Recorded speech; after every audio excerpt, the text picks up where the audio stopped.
Welcome back. Welcome back. It is episode 10 of Third and Manageable, the weekly podcast for UGA and Atlanta sports enthusiasts. Thank you for being a part of it. I am very excited because 10 is my lucky number. And so I know that episode 10 is going to be the one that puts us over the top, where Third and Manageable goes absolutely chaotically viral and becomes a big part of the social and political landscape of this country. Okay, maybe not political. I don't think we're ever going to talk any politics on this show, but we are going to be out there in the zeitgeist, whatever that means. And you are a big part of that. Thank you for subscribing, following, listening, watching. I am your host with the absolute most. They call me Walker, and you can find me on X at Walker Country, on Instagram at WalkerPower10, and we're back on YouTube this week. Third and Manageable is found at Sea&Sky Productions. That's SEA and sign Sky Production, and of course wherever your podcast platform of choice is. Spotify, Apple, and all the rest. Look for the red and black microphone. Again, thank you for listening, watching, and please tell a friend if this is something you enjoy. Now, I want to talk about the Braves. Actually, you know what? I don't want to talk about the Braves. The Braves have absolutely frustrated me more than I have been frustrated by a sports team of mine in a long, long time.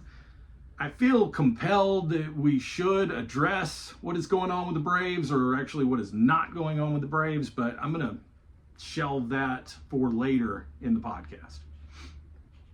Instead, I'm going to talk about a baseball team that is actually playing well right now. A team from Athens, Georgia that might just be the best college baseball team in the country. A team, the Diamond Dawgs, that are just continuing to beat the mess out of people. And a team that just over the weekend swept a 3-game series against the Auburn Tiger Eagle Plainsmen. And anyone that knows me knows one thing for certain. I don't care for Auburn. I have gone so far as to say Auburn sucks. And so for the Diamond Dawgs to win 3 games against the Tiger Eagle men over at Foley Field, it was just one of those special weekends, especially the way Georgia came back in the second game of that doubleheader on Saturday. We'll talk more about that. We'll go back and review the Auburn series a little bit and whatever that game was against Queens University. I'm recording on Wednesday, so that took place yesterday, and that was an absolute bloodbath. But I wanted to run down some stats for you if you doubt that Georgia is in fact the best college baseball team in the country, and the exact opposite of the Atlanta Braves right now, because the Braves can't hit and the Braves can't drive in runs, can't drive in runners who are in scoring position. Listen to these stats for your Diamond Dawgs, because them dogs is hell. The Diamond Dawgs in the SEC right now rank number 1 in home runs. Obviously, they rank number 1 in the country in home runs. In the SEC, Georgia is first in on-base percentage, first in slugging, first in runs scored, first in RBI, first in total bases, and yeah, you guessed it, first in taking walks.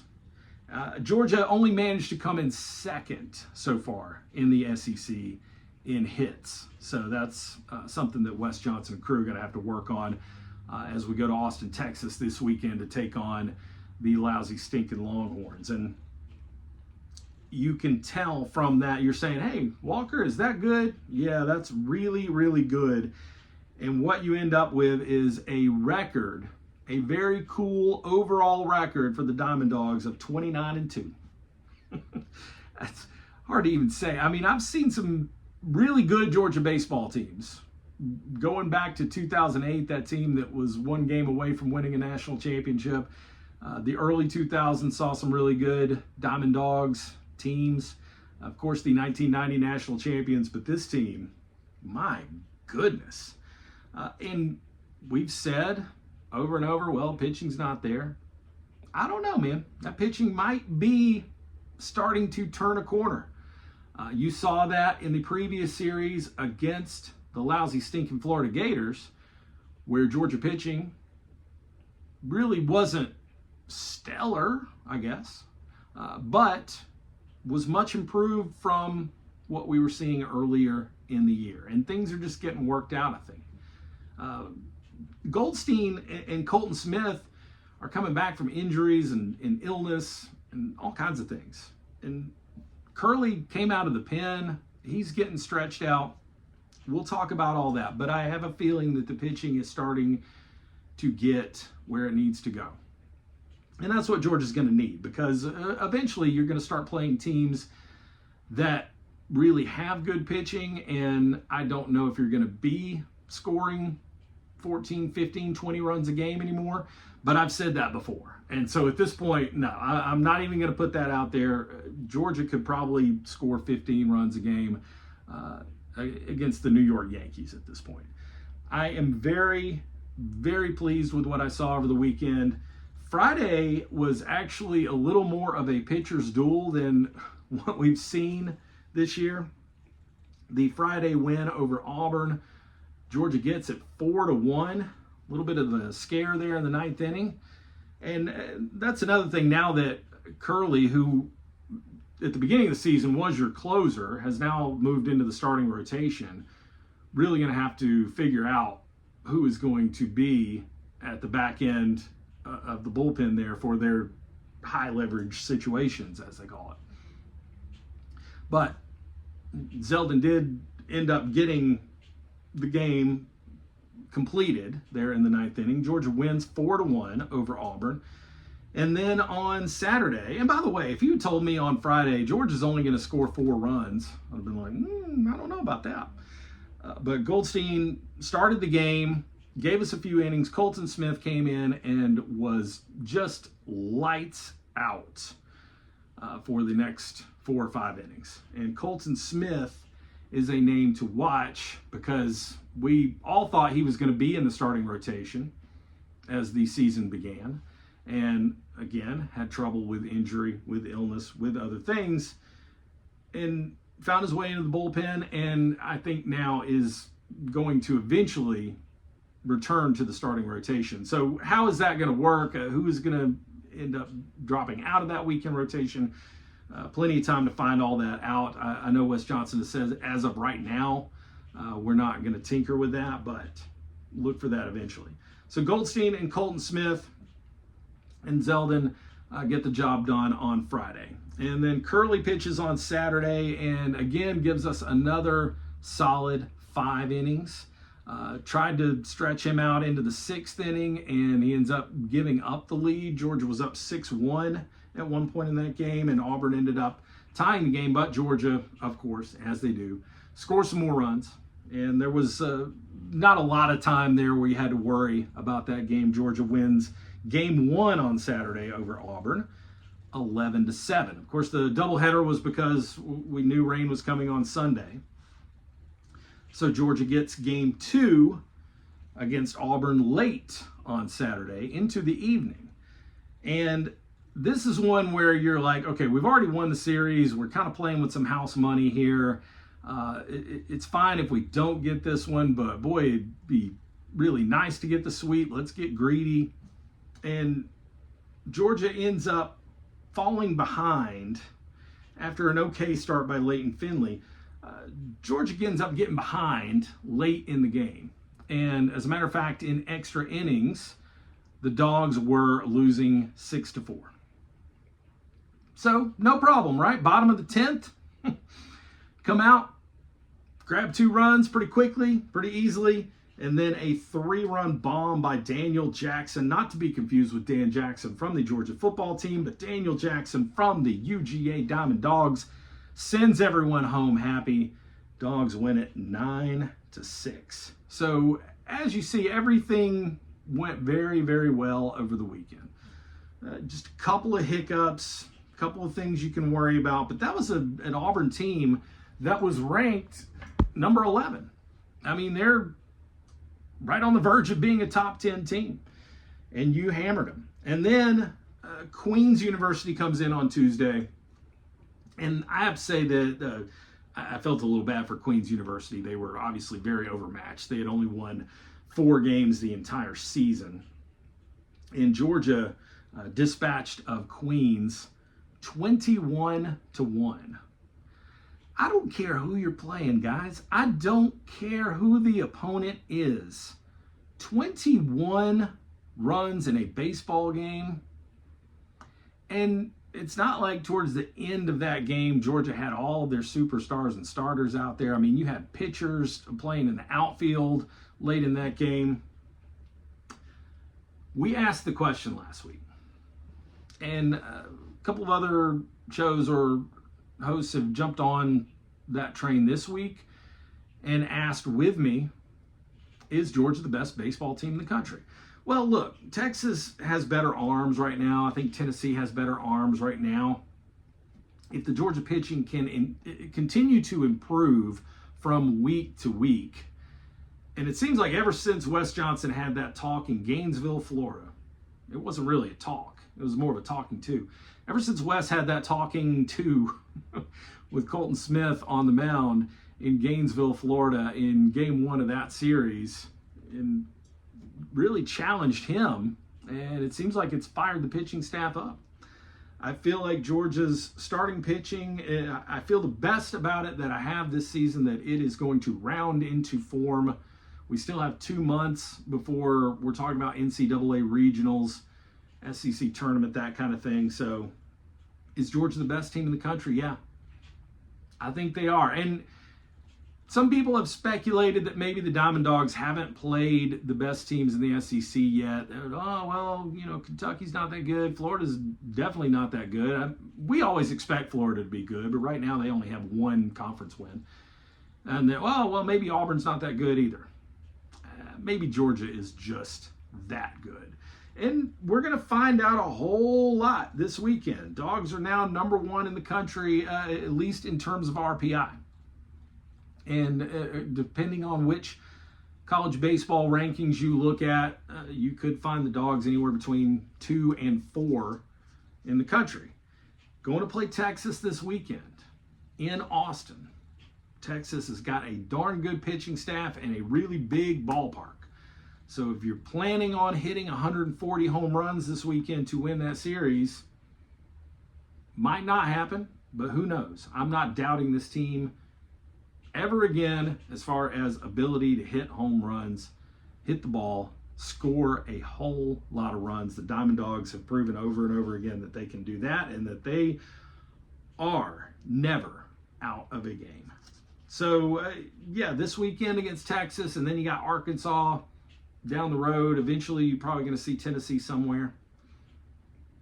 Yeah, we're going to find out if this is the best baseball team in the country. But right now, I firmly believe that it is. And you got 2 top 5 teams in Austin this weekend. And I still will go back to the old rule of when you go play a really good team in the SEC on the road, like Georgia's about to do against Texas, I still feel like the rule is don't get swept.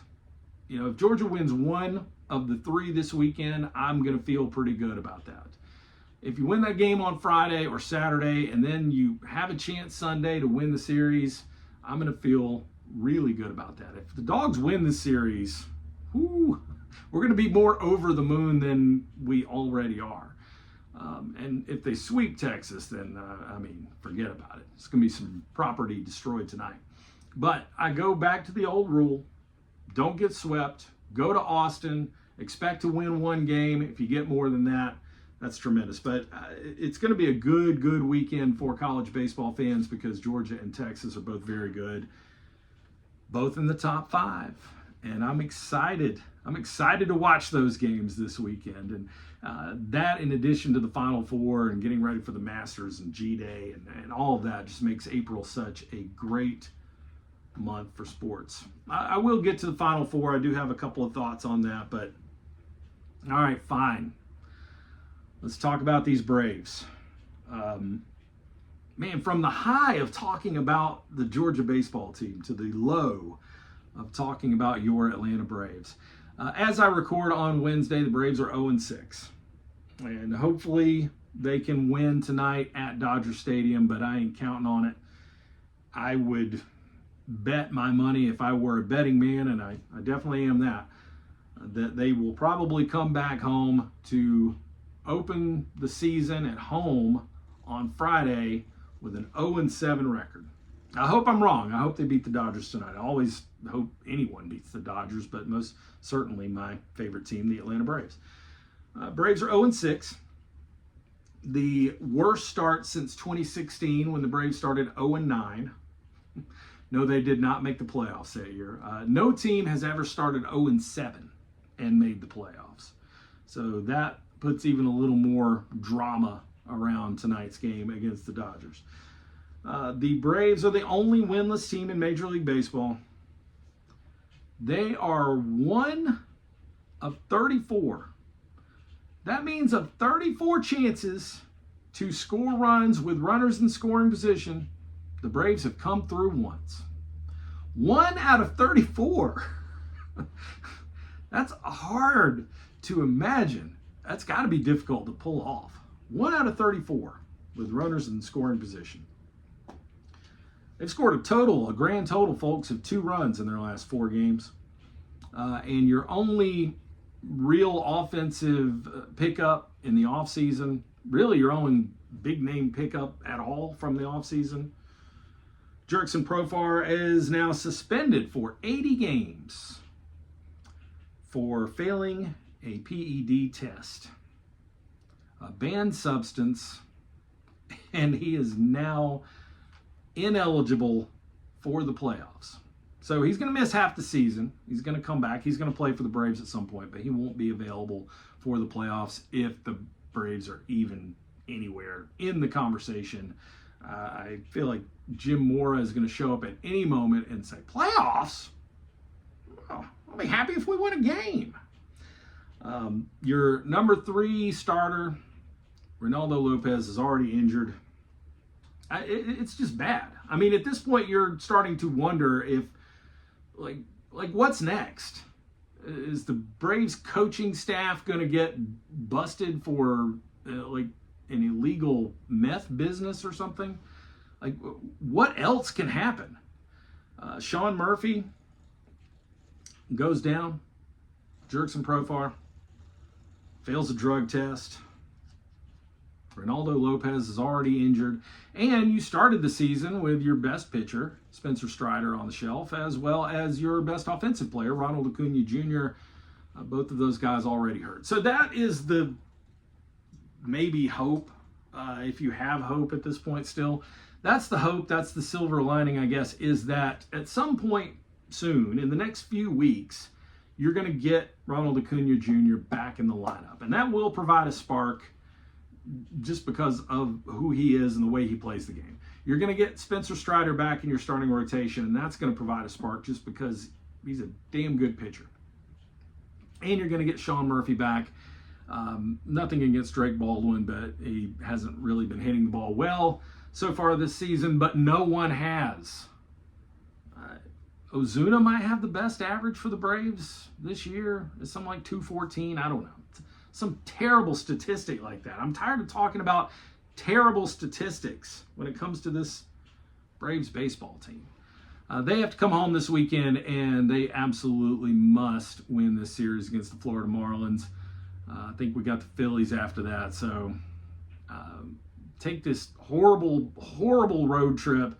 West Coast road trips are always bad. You always feel like you're going to lose more than you're going to win when you go out to the West Coast for a week. But I said this last week. I said if the Braves started the season 3-4, I'd be very happy with that. If they had won 2 games in San Diego and 1 game in LA and come home with only, we thought at the time, only 3 wins, I'd still be very, very happy with that. Never in a million years, never in my wildest dreams did I think that they would possibly come home with 0 wins. And we talked all offseason and all through spring training about how good we thought this team could be. And it's not it right now. This ain't it, bro. The bullpen is really struggling, and you kind of thought all along that might show up as a problem. It has.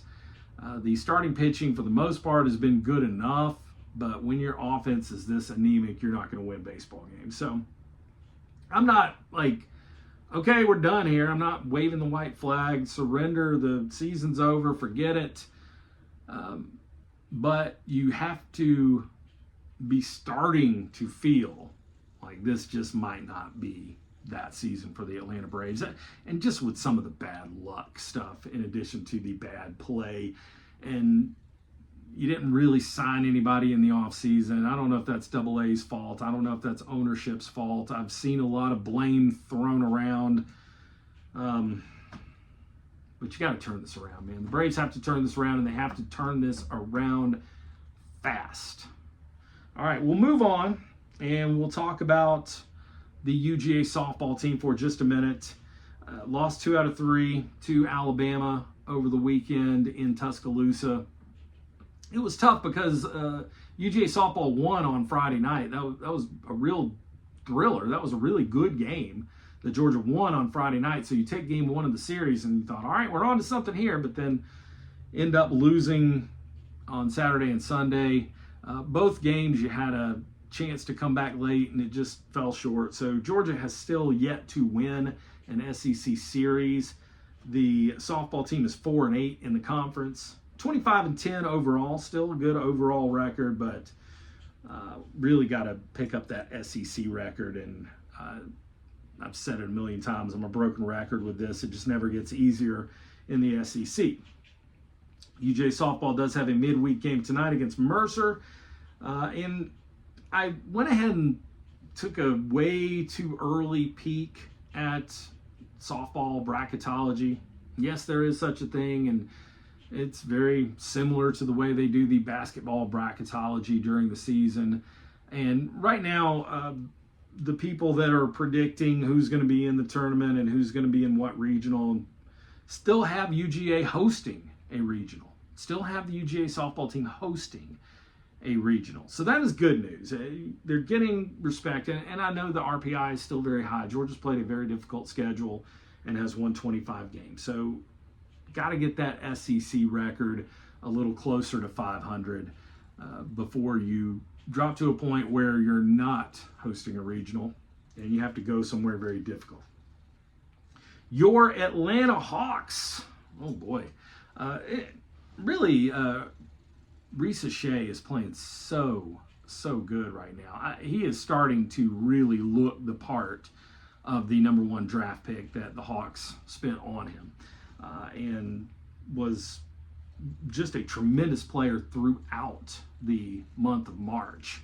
I believe the rookie of the month. Your Atlanta Hawks, really that's the best thing I can say about them right now, is we really got something in Reese Shea, and I feel like next year the Hawks are going to have a pretty darn good team once Jalen gets back from injury. But right now, they seem to be running out of gas. The Atlanta Hawks lost a pretty ugly game to Portland last night as I sit here and record on Wednesday. And the Hawks do not have a very good record against the Western Conference. Of course, the Western Conference for a long time now has been much better than the Eastern Conference. That's okay. But, man, they didn't look good in that Portland game to me. And the Hawks are right now 36-39. They are tied for 7th in the Eastern Conference. Still looking at probably ending up in that play-in tournament. Atlanta United. Oh, 5 stripes, I see you. We said last week, this team needs a win in a big, bad way, and they got one against the New York City Football Club over the weekend. Atlanta United is now 2-2, which is good for 8 points, tied for 9th in the Eastern Conference. Still pretty far down the table, but if you look at it, they're only 2 points out of the number 5 spot. So you can move up relatively quickly, relatively easily. You just got to win matches. And Atlanta United will have another chance to do that at the Benz this weekend, taking on Dallas. The Final Four this weekend, I I always pointed out when I was wrong about something. I've been wrong about a lot of things so far. In only 10 episodes of this podcast, I've been wrong about a lot. I thought the Braves were going to be really, really good. I thought that the Georgia baseball team was going to thrive by scoring runs from station to station. I didn't think they were going to be as prolific at hitting home runs this year as they were last year. I was very, very wrong about that. I said the Diamond Dawgs probably wouldn't be able to score double-digit runs when they got into conference play. And they have. I was very wrong about that. But one thing I was right about, I said before the NCAA basketball tournament started that this is just that year where it was so top-heavy. The teams at the top were so good. We're talking about Duke and Houston and Auburn, that you weren't going to see a lot of upsets. You weren't going to see a lot of Cinderellas making deep runs in this tournament. You're probably going to end up with the teams that I just mentioned in the Final Four, in addition to another 1 seed or 2 seed maybe. And that's exactly what you got. Shout out to anybody that bet all 4 number 1 seeds were going to make the Final Four, because that's exactly what happened. And you have Duke taking on Houston on Saturday, which I am so excited about that game. I mean, this is going to be a monster. Duke, I'll give myself a little credit again, another little pat on the back. I said before the tournament started, I thought Duke was going to win the tournament. I think they're the best team in the tournament. I know Cooper Flagg is the best player in the tournament. But they're about to run up against a Houston team that plays serious defense. All right, that just walloped Tennessee the other day. And Tennessee's a real good team. I know I give them a lot of crap, but they're a really good team. Houston is going to lock down Cooper Flagg, and I wonder if Duke has the other horses to be able to beat Houston. Now you can look at it another way and say Houston almost lost to Purdue in the Sweet 16. Maybe Houston isn't quite ready for a team like Duke yet. I still think Duke's going to win, but I think that's going to be a close game. And Auburn versus Florida, SEC versus SEC in the Final Four. That's exciting. The Auburn Tiger Eagle Plainsmen look like the team we saw in the regular season. In the regular season, throughout most of the regular season, Auburn was far and away the best team in the country, and you could see it every time you watched them play. But they stumbled a little bit at the end. And you thought, is this the real deal? Maybe Florida's the real deal now. Well, Auburn, it looks like, from what I've seen the last few games, is back to being the real deal. And they're actually a dog against Florida. I don't know about that. I think I would take Auburn in the points and probably just take Auburn on the money line. And then that could leave you with an Auburn-Duke National Championship showdown. Well, if it turns out to be that, that's just must-see TV, in my opinion. So we'll talk more about the Final Four, the National Championship, and really, really getting close now to the Masters. Starting to get exciting, really getting close to G-Day now. It's starting to get exciting. Hopefully the Braves won't be too much of a buzzkill this week. The record this week, Counting Crows. Adam Duritz is the singer for the band Counting Crows, and I think one of the best. If you are looking for lyrics, this is the album for you. August and Everything After, their first album. Counting Crows had several good albums after that and several great songs after that, but nothing that ever really matched up to the just beautiful, amazing August and Everything After. The songs like Mr. Jones and Round Here have been overplayed for sure. Way overplayed. I've probably reached my quota on both of those songs, but there's so many other good songs on this album, such as Anna Begins, Perfect Blue Buildings, Omaha. Just a great album from start to finish. It's one of those where there's no need to skip any track on it. It's not a jam. It's not a big hard rock album, and I love those too. You know that. This is going to be a little softer. It's going to be a little more pop.